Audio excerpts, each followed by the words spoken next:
नमस्कार दर्शक बंधु मु दिव्य आपण मानक स्वागत जनाऊँगी 2025 ओडिशा लेटेस्ट जॉब्र आउ एक नुआ भिडियो को। दर्शक बंधु ओडिशार जो भाई और भौणी मैंने ओडिशा होमगार्ड जॉब को अपेक्षा करते तेबे फाइनाली गोटे पर गोटे डिस्ट्रिक्टर नोटिफिकेशन आसी जाउची। तेबे पूर्व भिडियो रे आपण मानक कंधमाल रे आसीथिबा एई होमगार्ड जॉब्र डिटेल्स आपण मानक मु कहिथिली। तेबे वर्तमान पूरी पाई एक नोटिफिकेशन आसी जाइए जहाँकि आपण मैंने स्क्रीन रे देखि पारुचंती। तेबे एटा आपण मानकर फेक बुली आ भाबिबे नाही। तेबे देखंतु जो माने भाबुथले जे होमगार्ड जॉबटी संपूर्ण नुआ भाबरे आसीबो एवं ठिका व्यवस्थाटी उच्छेद करा जिवो एवं संपूर्ण ऑनलाइन प्रक्रिया रे नुआ भाबरे आपण माने आवेदन करिवे एवं जेमिति OSSC माध्यम रे आपण माने एग्जाम हेले जेमिति ओडिशा पुलिस जॉब रे जेमिति समस्त सुविधा पाउथले तेबे समस्त आशा करिथिले। किंतु देखंतु होमगार्ड नियुक्ति पुणी से ही पूर्व भली व्यवस्था जहाँ आपण मानकर मार्क सिलेक्शन रे आपण मानकर सिलेक्शन टी हेबो। तेबे दर्शक बंधु आपण मानकर डिस्ट्रिक्ट रे केबे आसीबो नोटिफिकेशन जदि आपण माने चाहि बसिचंती तेबे चैनल टी को निश्चित भाव में सब्सक्राइब करनेबे एवं वीडियो भल लगे वीडियो को गोटे लाइक करेंगे चैनल टी सब्सक्राइब करनेबे। आपण मानकर डिस्ट्रिक्ट रे मध्य होमगार्ड जॉब आसिले आपण मानक मु अपडेट देबी। तेबे आसंतु पुरी जिला पई जो होमगार्ड रो नोटिफिकेशन टी आसी ता संपूर्ण भाव में जानिनेबा केते कोन वैकेंसी रही केमिति आवेदन करेंगे कौ पोस्ट रे आवेदन करेंगे सैलरी केते डिटेल्स आलोचना करनेबा ए वीडियो माध्यम रे। तेबे देखंतु आपण माने स्क्रीन में देखि पारुचंती जिला गृहरक्षी कार्यालय पुरी तरफ आसी 15/2/2025 रे यार नोटिफिकेशन टी आसी। तेबे सर्वप्रथमे जानि नियंतु एही होमगार्ड जॉब टी आपण मानकर गोटे जिला भित्तिक बा जिला ग्रेड बा डिस्ट्रिक्ट ग्रेड पोस्ट आमे कहि थाउ। तेबे एटा डिस्ट्रिक्ट ग्रेड पोस्ट हेले अन्य जिलार पिला माने आवेदन करें ना पूरी बाहरी केवल पूरी पिला ही आवेदन करेंगे जमी कंधमाल जिला बाहरी केवल कंधमाल जिला ही पिला ही आवेदन करेंगे। तेज आपण जिला वेट करूँ आपण एडवर्टाइजमेंट जल्दी आसीज आसिले आपण मानक अपडेट देदेवी। बास आपण मानकर केवल गोटे काम चैनल टी सब्सक्राइब करने और पाखे घंटी चिन्हटी को दबाई ऑल नोटिफिकेशन रे सेट कर देथिबे तापर जेते भी आपण मानकर अपडेट आसीबो आपण मानक मु सर्वप्रथम देदेवी। तेबे देखंतु यार डिटेल सब किछि जानि नेबा। तेबे देखंतु श्रीमान महासमादेष्टा गृहरक्षी बाहिनी ओडिशा कटक चिठी 226 गृहरक्षी तारीख 5/2/2025 तारीख अनुसार पुरी जिले में निम्नलिखित गृहरक्षी पदवी चयन निमंते उपयुक्त प्रार्थी निर्धारित फर्म दरखास्त आह्वान कर उक्त गृहरक्षी चयन परीक्षा Odisha home guard act 1961 Odisha home guard rule 1962 and circular order number एतिक अनुसार कार्यकारी करा। तो वैकेंसी कथा प्रथम देखि नेबा। वर्ग रे आपण मानकर आसिला कैटेगरी आसिला होमगार्ड एटा जनरल आपण मानकर रहउची खाली थिबा गृहरक्षी पदवी संख्या है आपण मानकर 65 है पुरुष एवं महिला आपण मानकर 3टी पोस्ट रही। तेज यहाँ जनरल आपण मानक पई रहिला। तेबे योग्यता कथा जदि आमे देखिबा आवेदनकारी पुरी जिलार जेकोसी अंचल होइथिबा आवश्यक। आवेदनकारी ओडिया भाषा रे कहिबा पढ़िबा लेखिबा जानिबा आवश्यक। आवेदनकारी कोनोसी फौजदारी मकद्दमा संपृक्त होई नथिबे। आवेदनकारी सुस्थ सबल होइथिबे शारीरिक विकलांग होई नथिबे। बयस सीमा जदि कथा आमे देखिबा 1/1/2025 तारीख सुधा 20 वर्षरू कम एवं 60 वर्षरू अधिक होई नथिबे। तेबे देखंतु 20 वर्षरू 60 वर्ष समस्त वयस्क लोक आवेदन करेंगे। जदि आपण मानकर बयस 20 वर्षरू 60 वर्ष मध्य हेउची 1/1/2025 सुधा तेबे आपण माने अप्लाई करिनेबे। तेज शिक्षागत योग्यता जदि आमे देखिबा आवेदनकारी विद्यालय और गणशिक्षा विभाग द्वारा परिचालित LEP स्टैंडर्ड निम्न प्राथमिक परीक्षा उत्तीर्ण होइते आवश्यक। देखो जदि आपण माने निम्न प्राथमिक कहले आपण माने पंचम श्रेणी जदि पास करिथिबे तेबे एथिरे आपण माने आवेदन करि पारिबे। तेबे देखो होमगार्ड्स मेराइन रे पुणी आपनकर आसिला मेराइन माने आपण माने बुझुचंती जे आपण मानकर जॉब ड्यूटी टी आपण मानकर समुद्र तटरे रहिबो। होमगार्ड मानकर जोंटी समुद्र एरिया कुड़िया अंचल आपण मानकर रहिबो जॉब टी सेथिरे आपण मानकर 12 जन पुरुष एथिरे केवल निया जाउची। आवेदनकारी पुरी जिलार जेकोसी अंचल होइथिबा आवश्यक। आवेदनकारी ओडिया भाषा रे कहिबा पढ़िबा लेखिबा आवश्यक। आवेदनकारी कोनोसी फौजदारी मकद्दमा रे संपृक्त होई नथिबे। आवेदनकारी सुस्थ सबल होइथिबे शारीरिक विकलांग होई नथिबे। आवेदनकारी बयस जेमिति आपण मान कहली 1/1/2025 सुधा 20 वर्षरू कम होई नथिबो किबा 60 वर्षरू अधिक होई नथिबो अर्थात 20 वर्षरू 60 वर्षर समस्त पिला एथिरे आवेदन करि परिबे। बयस कोन मागिछि ना आपण मान सॉरी शिक्षागत योग्यता कोन मागिछि ना आपण मानकर पंचम श्रेणी पास है। तेबे होमगार्ड लाइफगार्ड होमगार्ड्स जो आउ गोटे विभाग रही लाइफगार्ड से मात्र 2 जन पुरुष बा वैकेंसी 2टी रही। आवेदनकारी पुरी जिले में जेकोसी अंचल होइथिबा आवश्यक। आवेदनकारी ओडिया भाषा रे पढ़िबा लेखिबा जानिबा आवश्यक। आवेदनकारी सुस्थ सबल होइथिबे शारीरिक विकलांग होई नथिबे। एथिरे फिजिकल हैंडिकैप्ड बा PH पिला माने टोटाली ही बा आदौ आवेदन करि परिबे नाही। आवेदनकारी नुलिया संप्रदायर होइथिबा आवश्यक। देखो जो लाइफगार्ड पई आपण मानकर आवेदनकारी जनक नुलिया संप्रदायर होइथिबा आवश्यक। लाइफगार्ड पई आपण माने अप्लाई करि परिबे नाही जनरल पिला माने। तेबे बयस मध्य 20 वर्षरू 60 वर्ष। तेबे देखंतु मोड वैकेंसी आपण मानकर 82 टी रहिछि। तेबे आवेदनकारी निर्धारित फॉर्म ए पूरण कर सीधासलख भाव में जिला गृहरक्षी कार्यालय पुरी ठारे 30/2/25 तारीख अपराह्न 5ଟା ସୁଦ୍ଧା ଆପଣମାନଙ୍କର ଦରଖାସ୍ତଟି ସେମାନଙ୍କଠାରେ ପୈଠ ବା ଜମା ହେବା ଆବଶ୍ୟକ। ନିର୍ଦ୍ଧାରିତ ତାରିଖ ପରେ ପହଞ୍ଚିଥିବା ଦରଖାସ୍ତ ଅସମ୍ପୂର୍ଣ୍ଣ ଦରଖାସ୍ତଗୁଡ଼ିକୁ ବିଚାରକୁ ନିଆଯିବ ନାହିଁ। ତେବେ ଆପଣମାନେ ଜାଣିଗଲେ ଏଥିରେ ଆପଣମାନଙ୍କୁ ଏକ ଫର୍ମାଟଟି ଫିଲ୍ଅପ୍ କରି ଆପଣମାନଙ୍କର ଆବଶ୍ୟକ ଡକୁମେଣ୍ଟ ଗୁଡ଼ାକ ଫିଲ୍ଅପ୍ କରି ଆପଣମାନେ ପୋଷ୍ଟ ଅଫିସ୍ ମାଧ୍ୟମରେ ସ୍ପିଡ୍ ପୋଷ୍ଟ କିମ୍ବା ରେଜିଷ୍ଟ୍ରି ମଧ୍ୟ କରିପାରିବେ। ତେବେ ଦେଖନ୍ତୁ ଆବେଦନକାରୀଙ୍କର driving licence, computer, electrician, mechanical, cook, laundry, hair କଟିଂରେ ତାଙ୍କର ଯଦି ପାରଦର୍ଶିତା ଥିବ ତେବେ ଉକ୍ତ ଚୟନ ପରୀକ୍ଷାରେ ତାଙ୍କୁ ଅଗ୍ରାଧିକାର ଦିଆଯିବ।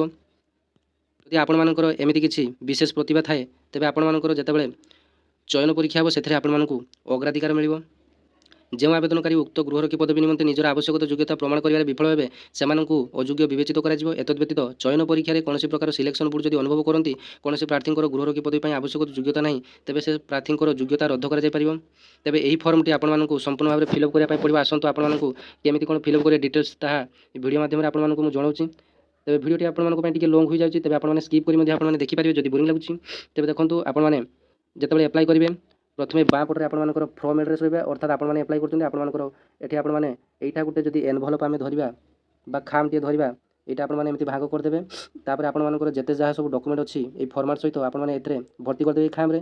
ତେବେ ଏଠାରେ ଆପଣମାନଙ୍କର ଡାହାଣ ପଟେ 2 ରହିବ, ବାଁ ପଟେ ଆପଣମାନଙ୍କର ଫର୍ମ ରହିବ। ଫର୍ମରେ କ'ଣ ଲେଖାଯିବ ଆପଣମାନଙ୍କର ନାଁଟି ରହିବ, ଆପଣମାନଙ୍କର କେୟାର ଅଫ୍ରେ ରହିବ ବାପାଙ୍କ ନାଁଟି, ଆପଣମାନଙ୍କର ଗାଁ, ପୋଷ୍ଟ, ଭାୟା, ପିନ୍, ଡିଷ୍ଟ ଏତିକି ଆପଣମାନଙ୍କର ଫର୍ମ ଆଡ୍ରେସ୍ ରହିଲା। ଟୁ ଆଡ୍ରେସ୍ରେ କ'ଣ ରହିବ ଦେଖନ୍ତୁ ଟୁ ଆଡ୍ରେସ୍ରେ ଆପଣମାନେ କ'ଣ ଲେଖିବେ ଏଇଠି ଆପଣମାନଙ୍କର ଯେତେ ଯାହା ସବୁ ଲେଖାଯାଇଛି ଟୁ ଦି କମାଣ୍ଡାଣ୍ଟ ହୋମଗାର୍ଡସ୍ ପୁରୀ ଡିଷ୍ଟ ଏତିକି ପିନ୍‌କୋଡ଼୍ ଏତିକି ଆପଣମାନଙ୍କର ଲେଖାଯିବ ଟୁ ଆଡ୍ରେସ୍ରେ। ତେବେ ତଳେ ଆପଣମାନଙ୍କର ଫର୍ମ ଆଡ୍ରେସ୍ରେ ଯେଉଁ ଆପଣମାନଙ୍କର ଡିଟେଲ୍ସ ଦେଇଥିବେ ଏଠାରେ ତଳେ ମଧ୍ୟ ଆପଣମାନେ ମୋବାଇଲ୍ ନମ୍ବର ଦେବାକୁ ଭୁଲିବେ ନାହିଁ। ଯେହେତୁ ଆପଣମାନେ ଅଫିସିଆଲି କିଛି ଜିନିଷ ପଠାଉଛନ୍ତି ତେବେ ଆପଣମାନଙ୍କୁ କଲ୍ ମାଧ୍ୟମରେ ମଧ୍ୟ ଆପଣମାନଙ୍କୁ ଯୋଗାଯୋଗ କରାଯାଇପାରିବ ତେଣୁ ଆପଣମାନେ ନମ୍ବର ଦେବାକୁ ଭୁଲିବେ ନାହିଁ। ତେବେ ଏଠାରେ କ'ଣ ଲେଖାଯାଇଛି ପ୍ରଥମେ ପଢ଼ି ନିଅନ୍ତୁ। I declare that I am a citizen of India and that I desire to be enrolled as a member of the home guard for Odisha and have no intention of permanently living in the limits of the Odisha state for at least 3 years after enrollment and that I am not under any obligation to serve in any other force। ଦେଖନ୍ତୁ ଆପଣମାନଙ୍କୁ ଏଠାରେ ଗୋଟେ declaration ଦେବା ପାଇଁ ପଡ଼ିବ। ଏଇ ଡିକ୍ଲାରେସନ୍‌ରେ କ'ଣ ସବୁ ଲେଖାଯାଇଛି ଆପଣମାନେ ଜାଣି ନିଅନ୍ତୁ।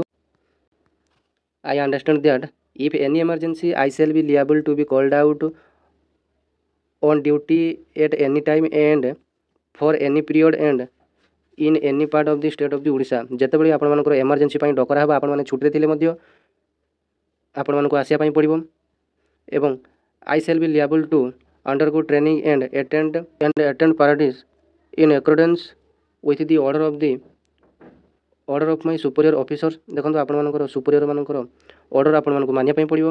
I shall be required to take the following please namely I dash ଏଠାରେ ଆପଣମାନଙ୍କର ନାଁ ରହିବ, ରିସାଇଡ଼ିଂ ଆପଣମାନଙ୍କର ଯେଉଁ ରେସିଡେଣ୍ଟ ଆଡ୍ରେସ୍ଟି ଏଠାରେ ରହିବ, ଡୁ solemnly and sincerely declare that and affirm that I shall be ଏମିତି ଯାହା ଲେଖାଯାଇଛି ଆପଣମାନଙ୍କର ଫିଲ୍ଅପ୍ କରିଦେବେ। ଆପଣମାନଙ୍କର ଫର୍ମାଟ୍ରେ ଥିବ ଫିଲ୍ଅପ୍ କରିବା କ'ଣ ତାପରେ ନେମ୍ ଇନ୍ ଫୁଲ୍ ଆପଣମାନେ ଏଇଠାରେ ଆପଣମାନଙ୍କର ନାଁଟି ବ୍ଲକ୍ ଲେଟର୍ ଲେଖିବେ। ସବୁକିଛି ଆପଣମାନଙ୍କର ବଡ଼ ଅକ୍ଷର ଲେଖିବା ପାଇଁ ଚେଷ୍ଟା କରିବେ। ଯେମିତି ଦେଖନ୍ତୁ ଆପଣମାନେ କେମିତି ଲେଖିବେ ଆପଣମାନଙ୍କୁ ମୁଁ ବତେଇ ଦେଉଛି। ଯେମିତି ମୋ ନାଁ ଦିବ୍ୟରଞ୍ଜନ ନାୟକ, ଦେଖନ୍ତୁ DIBBYARANJAN ନାୟକ NAYAK। ଆପଣମାନେ ଜାଣିପାରିଲେ କେମିତି ଲେଖିବେ ଯେ ଆପଣମାନେ କ୍ୟାପିଟାଲ୍ ଲେଟର୍ରେ ସବୁକିଛି ଫିଲ୍ଅପ୍ କରିବେ। ତେବେ ଦେଖନ୍ତୁ ତାପରେ ଆପଣମାନଙ୍କର ଆଡ୍ରେସ୍ରେ ମଧ୍ୟ କେମିତି ଫିଲ୍ଅପ୍ କରିବେ ଦେଖନ୍ତୁ ଏଠାରେ ଆପଣମାନଙ୍କର ଏଟ୍ ତାପରେ ପୋଷ୍ଟ ତାପରେ ଭାୟା ତାପରେ ପିନ୍ ତାପରେ ଡିଷ୍ଟ ତାପରେ ଷ୍ଟେଟ୍ ଓଡ଼ିଶା ଏମିତି ଲେଖି ଆପଣମାନେ ଫିଲ୍ଅପ୍ କରିନେବେ। ତାପରେ ଟେଲିଫୋନ୍ ନମ୍ବର ଆପଣମାନଙ୍କର ଗୋଟିଏ ମୋବାଇଲ୍ ନମ୍ବର ଭ୍ୟାଲିଡ଼ ମୋବାଇଲ୍ ନମ୍ବରଟି ଏଠାରେ ଦେଇଦେବେ।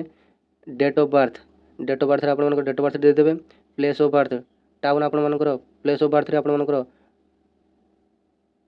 ଗାଁର ନାଁ ଦେଇଦେଇ ଆପଣମାନେ ଜିଲ୍ଲାର ନାଁଟିକୁ ବ୍ରାକେଟ୍ ମଧ୍ୟରେ ମଧ୍ୟ ଦେଇପାରିବେ। ଧରାଯାଉ ମୋର ଗାଁର ନାଁ ଧରାଯାଉ ଚାନ୍ଦବାଲି ଲେଖିଦେଇ ଆପଣମାନଙ୍କର ଭଦ୍ରକ ଡିଷ୍ଟ୍ରିକ୍ଟ ବୋଲି ଆପଣମାନେ ଜାଣିଛନ୍ତି ଚାନ୍ଦବାଲିଟା, ତେବେ ଭଦ୍ରକ ଡିଷ୍ଟ୍ରିକ୍ଟକୁ ଆପଣମାନେ ଅବ୍ଲିକ୍ ଚିହ୍ନ ଦେଇଦେବେ। ତେବେ ଦେଖନ୍ତୁ 6 ନମ୍ବର ପଏଣ୍ଟରେ ରହିଛି ଅକୁପେସନ୍ ଅର୍ ପ୍ରଫେସନ୍ ଆପଣମାନଙ୍କର ବର୍ତ୍ତମାନ ପ୍ରଫେସନ୍ କ'ଣ ରହିଛି ଆପଣମାନେ ଯଦି ଷ୍ଟୁଡେଣ୍ଟ ହେଇଥିବେ ଷ୍ଟୁଡେଣ୍ଟ ଲେଖିପାରିବେ। ଦେଖନ୍ତୁ ଆପଣମାନଙ୍କର ଏଜୁକେସନ୍ କ୍ୱାଲିଫିକେସନ୍ କଥା ମାଗିଛି। ଏଜୁକେସନ୍ କହିଛି degree held on examination passed ଆପଣମାନଙ୍କର ଏଠାରେ ଆପଣମାନେ ଯଦି +3 ଲେଖିବେ +3 ଯଦି ଲେଖିଲେ ଆପଣମାନଙ୍କର କେବେ ପାସ୍ ଆଉଟ୍ ହୋଇଛନ୍ତି ମଧ୍ୟ ତାହା ମଧ୍ୟ ଏଠାରେ ଆପଣମାନେ ଏଠି ମେନସନ୍ କରିଦେବେ। ତାପରେ 8 ନମ୍ବର କହିଛି ଆପଣମାନଙ୍କର particulars of war service or military training with fast एगुड़ाक आपर किसी फिलअप करने पड़ो ना। फादर्स ऑक्युपेशन तेज देखो एठारे आपर बापा नाम फिलअप करदे 9 नंबर में। 10 नंबर आपर फादर ऑक्युपेशन कौन मांगी से फिलअप करदे। 8 नंबर आपने छाड़ी दीजिए संपूर्ण। 11 नंबर छाड़ी दीजिए। देखो एठारे आपको सिग्नेचर गोटे करने पड़ो। ये आपने सिग्नेचर करेंगे डेट ये पकेबे। देखो आपर दुई जन गेजेटेड लोक पाखर बा दुई जन जेंटलमैन लोक पाखर एठारे आपर साइन आने पड़ो। देखो certificate of character signed by 2 gentleman of position who have known you personally for at least 3 years should be written in space below. तेज देखो सेकेंड आपर फास्ट जमी आपको कहीगली एठार आपर ना रही आपर एड्रेस रहीपर एठार जो लोक आपको सर्टिफिकेट दौरान सिग्नेचर ये एठार अलग लोकर जड़े सिग्नेचर रठार जो लोकटी सिग्नेचर मारे एठार डिटेल्स रठार डिटेल्स रठार मोबाइल नंबर रठार आउ जनकर मोबाइल नंबर रही पेज आपको फिलअप करने पड़ो ना। तेज यह सहित आपने कौन सब डॉक्यूमेंट अटैच करेंगे देखो आपर फोटो गोटे कॉपी आवश्यक एवं आधार कार्ड पान कार्ड जेरेक्स एवं आपर जिते भी हायर क्वालिफिकेशन सर्टिफिकेट अच्छे से समस्त सर्टिफिकेट जेरेक्स एवं आपर कास्ट बा कम्युनिटी सर्टिफिकेट जेरेक्स जो मैंने PWD कैटेगरी अप्लाई कर सॉरी ए PWD अप्लाई ना एलाउ ना। तेज आपर शिक्षागत योग्यता सहित एड्रेस प्रूफ आईडी प्रूफ आपने सेल्फ टेस्टेड करेंगे अर्थात तले सिग्नेचर मारी एक खा मध्यम आपको जमी कहली फ्रम एड्रेस आपको ना टू एड्रेस कौन लिखी आपको कहीदेली।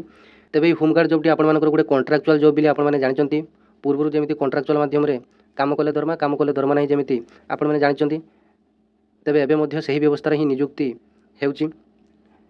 तेज दैनिक आपने 650 टंका लेखाए ड्यूटी परफॉर्म करने आपने पाइबे। जो दिन ड्यूटी कले दरमा पाइबे जो दिन ड्यूटी कले ना आपने दरमा पाइपर ना। और यही चाकरी आपर जेकोसी मुहूर्त आप काढ़ी पारती किंतु यहाँ गोटे आपर परमानेंट जॉब 60 वर्ष आपने रिटायर करेंगे। और चाकरी आपर जितेबाला चाहिए से काढ़ी पारती जेहेतु आपने न्यू वर्क न्यू पे एठारे काम करेंगे काम कले दरमा ना।